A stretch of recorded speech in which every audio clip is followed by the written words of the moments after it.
అపరిశుభ్రత వాతావరణంలో ఆహార పదార్థాలను తయారు చేసే ఆహారాన్ని మనం తీసుకోవడం ఎంతవరకు సమంజసమని మున్సిపల్ కమిషనర్ కేతన్ గార్గ్ పేర్కొన్నారు.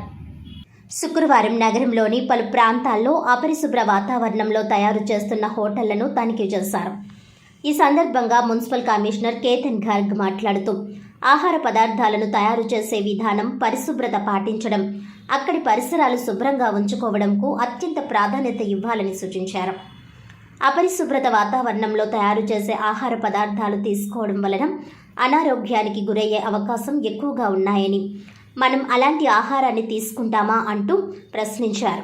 ఆహార పదార్థాలు ఆకర్షణగా ఉండేలా హానికరమైన రంగులు వాడడం, నిల్వ ఉంచిన వాటిలో తిరిగి ఉంచడం వలన ఫంగస్ ఇన్ఫెక్షన్ సోకే అవకాశాలు ఎక్కువగా ఉంటాయని పేర్కొన్నారు. వంటకాల కోసం ఉపయోగించే నూనె వేడి చేసి ఒకసారి పదార్థాలు తయారు చేశాక తిరిగి మళ్ళీ అదే వాడడం వల్ల క్యాన్సర్ వంటి రోగాల బారిన పడే పరిస్థితులు ఉత్పన్నమయ్యే అవకాశం ఉందని వైద్యులు హెచ్చరించడం జరుగుతోందని కమిషనర్ కేతన్ గార్గ్ తెలిపారు. ఇలాంటి పరిస్థితుల్లో తయారు చేసిన ఆహారాన్ని మనం నిజంగా తినగలమా?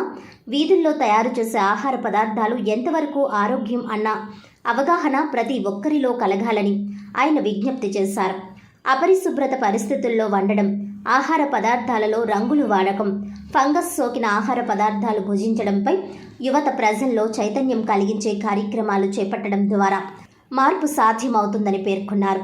హోటళ్ల నిర్వాహకులు కూడా తగిన జాగ్రత్తలు తీసుకోవాలని, ఆదేశాలను అతిక్రమించిన వారిపై చట్టపరమైన చర్యలు తీసుకుంటామని హెచ్చరించారు.